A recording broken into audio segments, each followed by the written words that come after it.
Hi, today our topic is hypothesis testing. So let's see what is hypothesis testing is. So before starting our topic today, uh, let's see that why we study hypothesis testing in the philosophy. As we know, one of the objective or one of the domain of philosophy is to understand this world and what is happening in this world. So to achieve this goal or to get this objective, we develop the theories, formulate hypotheses and predictions, and then test them, and then design the methods and analyze those the results. For this reason, to understand this world uh, better or truly or what is happening, we have to learn that how we will test our hypothesis, our observation, because we observe this world and to understand it. And there are many phenomena or many activities or many things are going around, so we have to take to their insight. So for that we have to know how to do the our hypothesis testing. It is the process used to evaluate the strength of evidence from the sample and provides a framework for making determination related to the population. Basically, it provides a method for understanding how reliably one can extrapolate or can extend the application of that observed findings in a sample under study to larger population. So basically, in hypothesis testing, we test that the things we have observed in a sample can be applicable to the whole population or a larger population. Before going further in the discussion of testing of hypothesis, uh, let's define the three terms. One is population, one is sample, and what is the hypothesis, which we have discussed previously. So a population is the entire group that you want to draw calculation about. That is the total population or total data for which you want to have some result calculation or infer. So and sample is the specific group that you will collect data from, and the size of the sample is always less than the total size of population. You can see from the picture that population is the whole all data for which we are doing some research, and the sample is the some collection of uh, specific collection of data from that population is called the sample. What is hypothesis? Hypothesis is a proposed explanation for a phenomena of happening something. What is proposed explanation is that what we know about that, the explanation of that particular happening or the phenomena. For a hypothesis to be a scientific hypothesis, the scientific method requires that one can test it. So we need a scientific method to test it that the explanation we are doing about that phenomena is true or not true.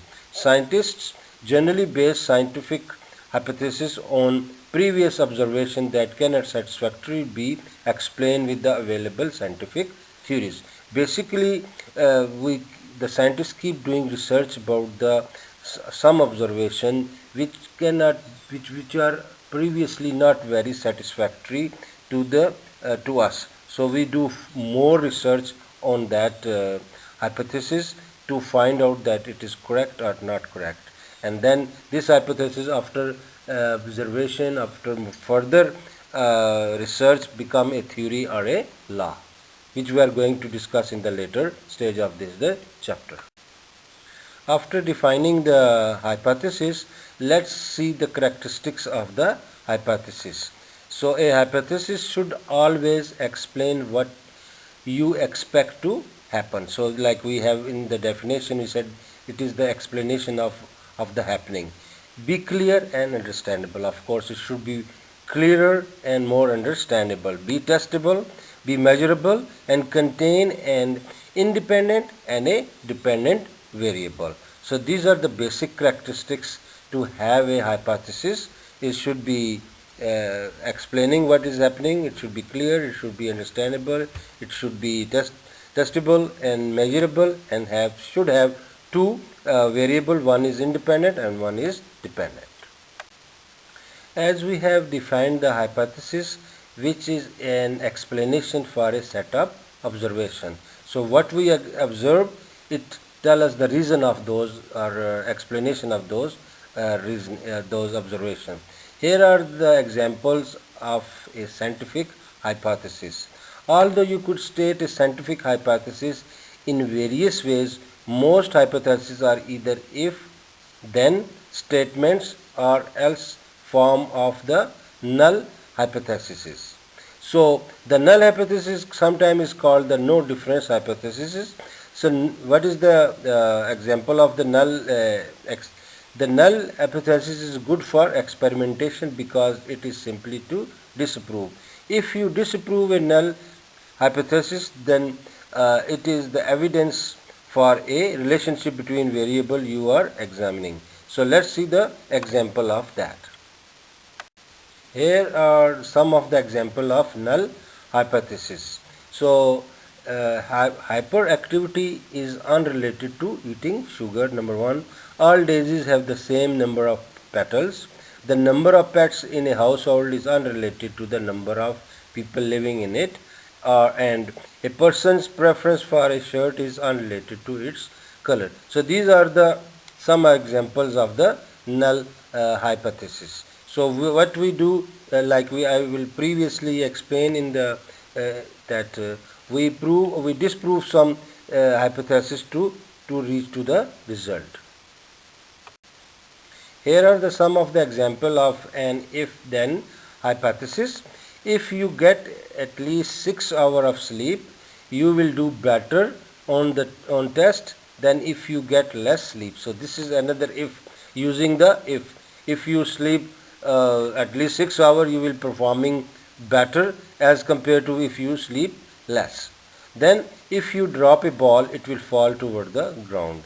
And then if you drink coffee before going to bed, then it will take longer to fall asleep. If you cover a wound with a bandage, then it will heal with less scarring. So these are the examples of the if and then hypothesis. Okay, like while we were discussing the characteristics of the hypothesis, we said that it should be testable. So while there are many ways to state a hypothesis, you may wish to revise your first hypothesis in order to make it easier to design an experiment to test it. So for example, let's say you have a bad breakout the morning after eating a lot of greasy food. So you may wonder if there is a correlation between eating the greasy food and getting pimples. So you propose a hypothesis: eating greasy food causes the pimples. So this is the way we improve our hypothesis. So next you need to design an experiment to test this hypothesis that eating the grease create the pimples. So let's say you decide to eat greasy food every day for a week and record the effects on your face. Then as a control for next week, you will avoid greasy food and see what happens. No, this is not a good experiment because it does not take into account other factors such as stress, sun exposure, exercise, or any number of other variables which might conceivably affect your skin. The problem is that you cannot assign cause to your effect. If you eat French fries for a week and suffer a breakout, can you definitely say it was the grease in the food that caused it? Maybe it was the salt, maybe it was the potatoes you are eating, maybe it is unrelated to your diet, or you cannot prove your hypothesis. So it is much easier to disprove the hypothesis. This is the way we improve our hypothesis to make it testable. So let's restate the hypothesis to make it easier to evaluate the data. So getting pimple is unaffected by eating greasy food. So if we eat fatty food every day for a week and suffer breakout, then don't break out the week that we avoid the greasy food, we can say that pretty sure that something is up. So can you disapprove the hypothesis? Probably not, since it is so hard to assign cause and effect. However, you can make a strong case that there is some relation between diet and acne.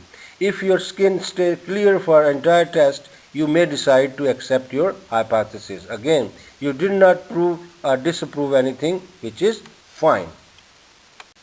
So now we are going to hypothesis in our original topic, that where we test our hypothesis. Hypothesis testing is used to infer the result of a hypothesis performed on sample data from a larger population, like we have discussed in the beginning. The test tells the analyst whether or not his primary hypothesis was true or not true.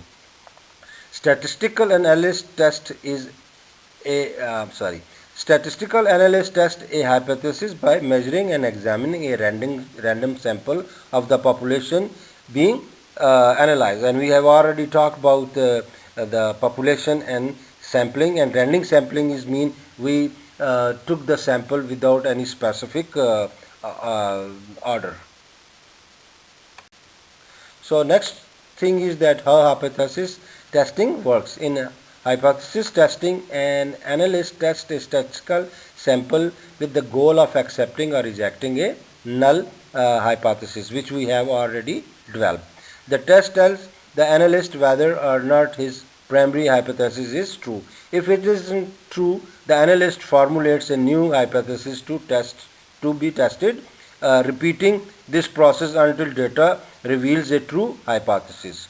Statistical analysts test a hypothesis by measuring and examining a random sample of the population being analyzed. So analysts keep testing his or her hypothesis by measuring it, examining it, a random sample which we have taken from the population to analyze that particular population. As we have discussed before, all analysts use a random population sample to test two different hypotheses.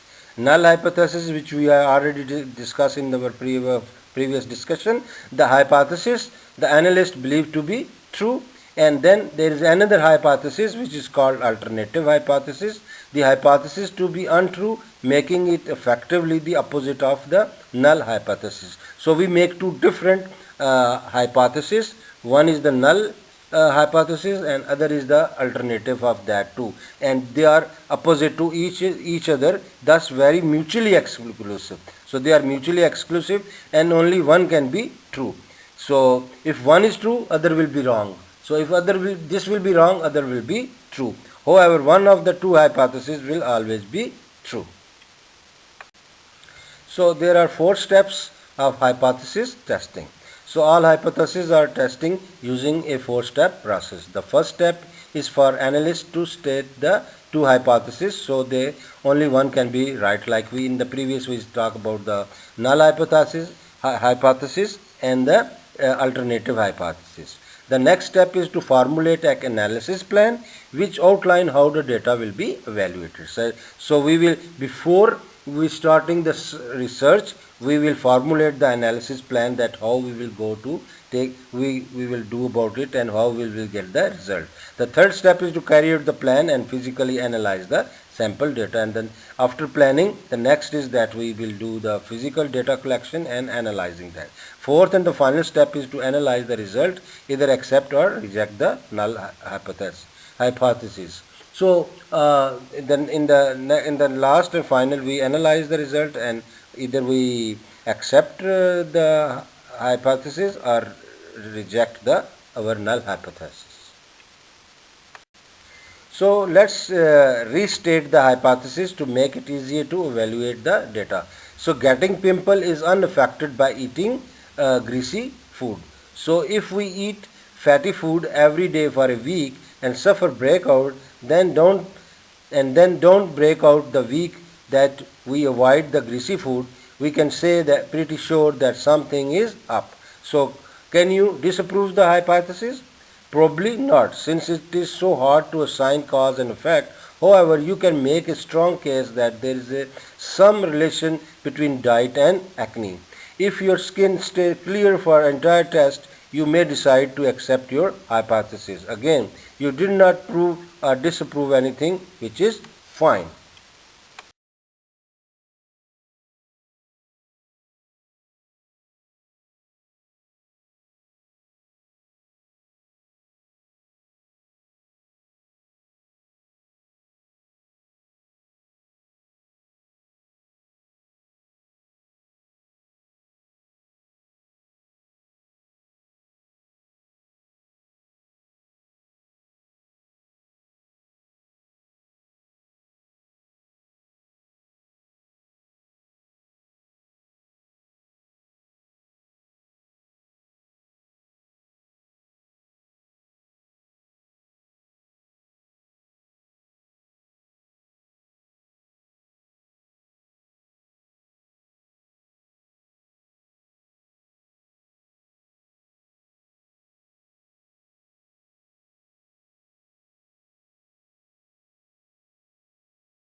So I hope you have understand that how we test the hypothesis. What is hypothesis? What is the sample? What is the population? What is the steps? What is the characteristics of all of the hypothesis? So there are like couple of more definitions or terms we have we have discussed, we went through in these things. So one is hypothesis. Like we have already discussed, is a hypothesis and educated guess based on observation. And a model is a hypothesis become a model after some testing has been done and it is appeared to be a valid observation. Scientists often construct model to help explain complex concepts. For example, we explain different concepts and ideas through a model. So we make a model and then explain that what is the real phenomena is. Then the difference between theory and the law. Theory summarizes a hypothesis or a group of hypotheses that have been supported with repeated testing. So, and like I already explained that we, after testing the hypothesis, if it is our results are approved or with the repeated testing, it's become theory. And what is the law? A scientific law generalizes a body of observation at the time it is made, so no exception have been found to a law. So law is like absolute when we have no exceptions or no doubt about anything. So this was like a lecture about how we test a hypothesis during our research. So when you study any subject or any research, you have to go through all these things. So for this reason, we have this topic in our philosophy and critical thinking. So anything which you want to prove it, you have to develop a hypothesis, and then you have to test it, and then you have to accept it or reject it. Because without a scientific testing, we cannot say this thing is right or this thing is wrong. So I hope you understand the lecture and all these concepts we have discussed. If still you have any question, please let me know and I will be glad to answer your questions. Thank you.